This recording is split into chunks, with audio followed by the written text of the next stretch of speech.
Hey, how's it going, everybody? This is TC with the SFA Week 11 Weekly Roundup. If my voice sounds a little different, I am battling a cold. I also just recorded this without my microphone working once again, so we're gonna try this again, try to get through it. If you guys ever have a suggestion of what you want me to go through in this video or what you want me to talk about, let me know, but we're going to get right into it. Minnesota, a little too close for comfort win, but they still get it over Purdue. Arizona State does keep trucking in one of the most highly anticipated games of the season. Baylor just destroys Iowa State. This was a bloodbath. 4 touchdowns in the second quarter reminded you of the playoff game last year against Memphis. And if you see here, Tay McWilliams, he had himself a fantastic day. If we take a look, 187 yards, 6 touchdowns, and he added one through the air as well. As the backup running back, that's definitely an interesting performance. We'll have to check on Braylon Burnside a little later, see if something happened to him. But this game, just like any other game this season for Baylor, they just curb stomp them. TCU with a crazy victory over Kansas, who was talking all sorts of crap right before the game, and Kansas got shit on. This week was really, really tough on users. There's always a couple of them in the season, so some of your favorite teams probably lost this week. Miami, they curb stomped Georgia Tech. Michigan State got the win over Ohio State. We have not seen a regular season loss for this team since early season 8, so it's nice that we can see it again on game day. Michigan State, Coach McNasty went in there and got it done. It was a close game, back and forth. Ohio State could not stop the pass or third and longs, and Michigan State couldn't stop anything. The difference was a third quarter interception for CJ Stroud that did lead to a field goal. This was a really fun game day, and go check out the highlight video. It will come out before this video. Georgia State with an upset over Southern Miss. East Carolina, we got it done. A big win and an SFA Agami for ECU. And no 58 points and no touchdowns for Heimlich Heisenberg. Definitely a tough one if you had him in Tutty Tally. But Bo Wallace had himself a day. Not really through the air, but look at the production through the ground. 160 yards and 2 TDs. Definitely put up some big-ass numbers there. And a great team win. We're only 4 wins away from a playoff berth. Michigan upsets Penn State. Toledo upsets Buffalo. Air Force wins. Kentucky in the Sickos game of the week beats Vanderbilt, who's on a nice little win. Arkansas with a massive upset over Ole Miss, who seem to have completely lost their offensive identity. Only 24 points in the last 2 weeks with a 99 overall quarterback. And self-proclaimed best wide receiver corps in the nation. Well, these kids suck ass. I don't know what's wrong with Ole Miss and Coach Neal. We'll have to see. He's winless since he stole the name for SFA Weekly Roundup, so that probably has something to do with it. West Virginia does upset Nebraska, who was ranked. Texas Tech finally does not blow a fourth quarter lead as they beat Kansas State, who is still on a third string quarterback. We covered that earlier in the year. Clemson, the defending champs, not going to happen again as Florida State smokes them by 26. Georgia Southern, nice little victory here. They're on a nice little win streak, and they got themselves ranked. Oklahoma with another massive upset over a top 10 Texas A&M, who just somehow Oklahoma does this late in the year. They just have a nice little upset and it piss one of these SEC teams off. I'm here for it. Utah continues to roll. Miami, Ohio gets back after a rough loss against Buffalo. A nice little win there. Memphis beats Louisiana, Coach Dirty. And in a game we were very excited for in the Conference USA, Rice did not show up. This game was all Houston, as they are one of 3 teams, ECU, Houston, and Middle Tennessee State are the only teams vying for the group of 5 auto bid. Colorado stomped Missouri. Northwestern stomps them. Troy wins. Arizona does win, but it's not as big as you'd like. Only 11 points. But Alan Lazard, he did pop off SFA player. He had 2 touchdowns and 18 receptions for 250 yards. So popping off against that UCLA secondary like we saw on game day. Louisiana Tech drops their second in a row. They're completely out of the hunt and the rankings. Notre Dame put 50 on the Rams. Fuck you, Rams. Let's go. Notre Dame popping off. In our only overtime game of the week, Duke somehow staying at the top of that division with a close victory here over Wake. Definitely one of the weirdest teams we've seen all season, and they could sneak into the ACC championship. Northwestern wins. Virginia Tech gets a win, but we had one of the craziest sim stats we've ever seen here.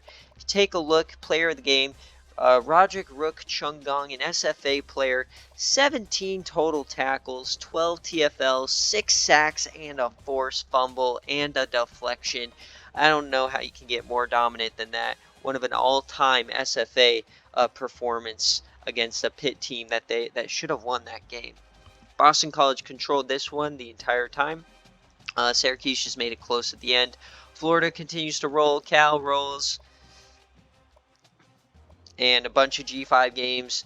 Rutgers continuing to impress. Maryland gets a nice little win. Washington avoids a second straight season of an embarrassing loss to Boise State. Middle Tennessee State, like I mentioned earlier, they continue to win a close one. Georgia gets back after a bye. Illinois with a close win. And San Diego State continuing to do San Diego State things. And another upset here for Western Michigan, who is out of contention. And then in the Blake Bortles versus Chad Barber Bowl, Chad Barber gets the upper hand, as you would all expect.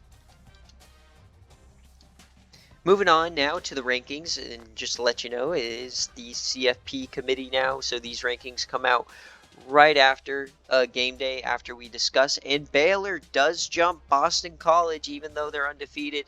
8 straight wins for Baylor, blowing everybody else out. Definitely well deserved. We'll see if they can keep it up against Kansas next week. Michigan State jumps Ohio State with the head-to-head victory. ECU up to 5, getting some respect now. Cal and Florida both fall. Or Cal doesn't, but Florida does.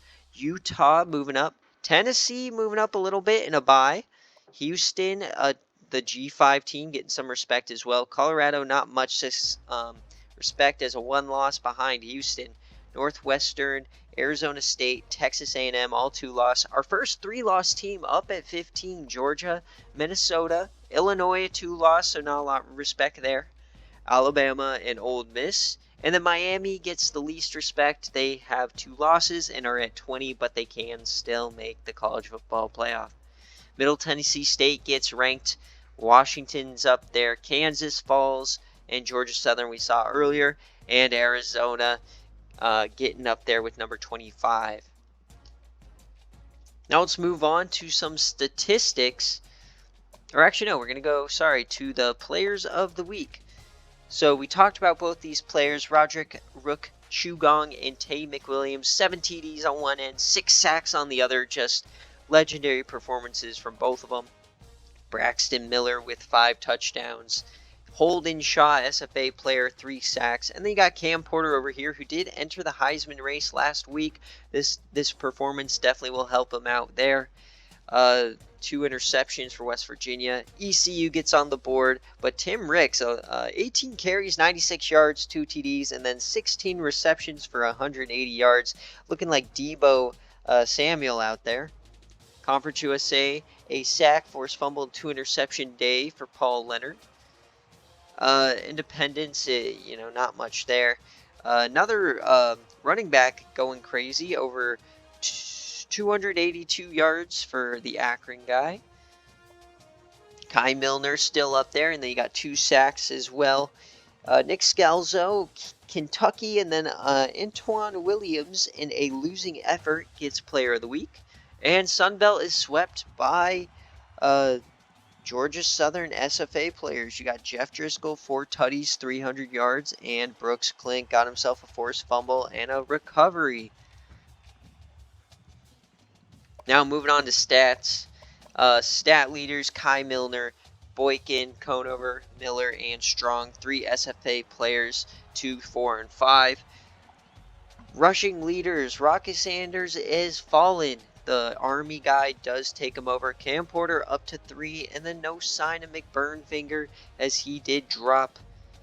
Receiving leaders, you have McBride for Kansas, and then 2 SFA guys, Mike Evans and Alan Hearns, getting up there in the top 5. No sign of Brent Boozler anywhere. He's completely fallen off the face of the earth. Tackle-wise, these are all user teams, but the only SFA player there is Iowa State. And then Lawrence out of Houston, I believe he had a 4-sack game today, taking a commanding lead on the sack race. Interception leader, Shutung Mungwa out of nowhere, the SFA player who was abandoned by Coach Fink when he got fired, getting 7 interceptions, tying Deza Fernandez at 7 in the country lead. So that was a fun little surprise. And no surprise here in the kicking. You got Aguayo, Becker, Rankin, Battle, and Harris, same as last week.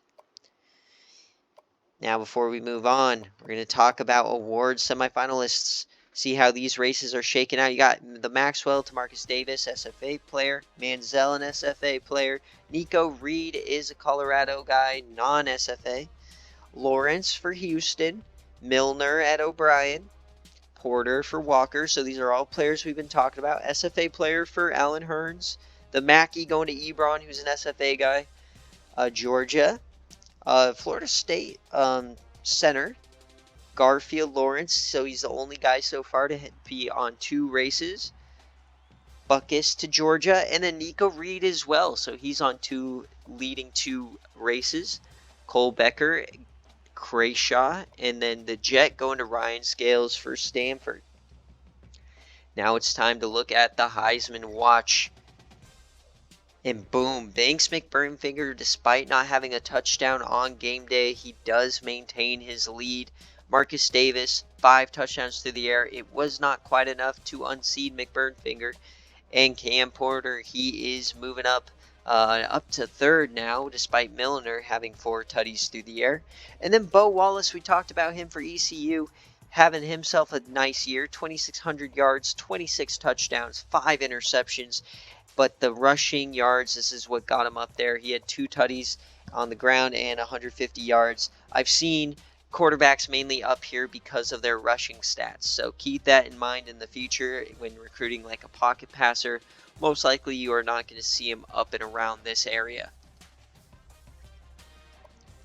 And then let's talk about the toughest places to play. The number 1 toughest place to play, Ohio State. They did lose at home, 11-game win streak, crushed. Tennessee now, I believe, is at the top, followed by MTSU, Boston College, ECU, and Florida, and Michigan State, and Northwestern. So if you win at home, you're going to be in the playoff conversation. Take care of business at home, and you don't really have to care what happens on the road. As far as the teams that suck at home, you got the best venue in sports, the Rose Bowl, home to the shittiest team, UCLA, Virginia Tech, App State, Indiana, and Ball State. Truly a sicko's bottom 5 there. Pretty disgusting. All of those teams are complete poverty. Not even 5,000 people want to go see a Ball State game at this point.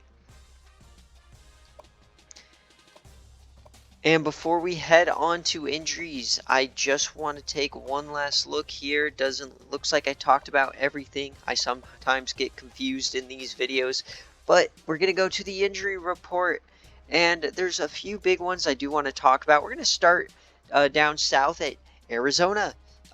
One of their top edge rushers, Jason Harris, he did hurt his knee. Luckily, it wasn't a tear or have structural damage, so it's only going to be a 2-week injury, but they're losing him in their hardest stretch of games. He will be back for the Arizona State game, as long as there's no lingering questionableness going on there. Next up, I do want to talk about Notre Dame, the Fighting Irish. They do lose a receiver, an SFA receiver, but it's not Alan Hearns, it's Jarvis Landry, 83 overall senior. He did strain his back, but once again, doesn't look like it's that big of an injury. However, you never know. These could be very lingering injuries, and he could be out quite a few more weeks due to being questionable. Now we're going to go down to College Station, home of the Colt, where Texas A&M, Yoel Keith Brown goes down as well. He strained that shoulder, a very, very light strain, so only missing one game as of right now. And if you don't remember, he made a big play on the final drive to set up the game-winning field goal on game day just 2 weeks ago. The last minor injury I want to talk about is Baylor. They've been riddled with injuries this season.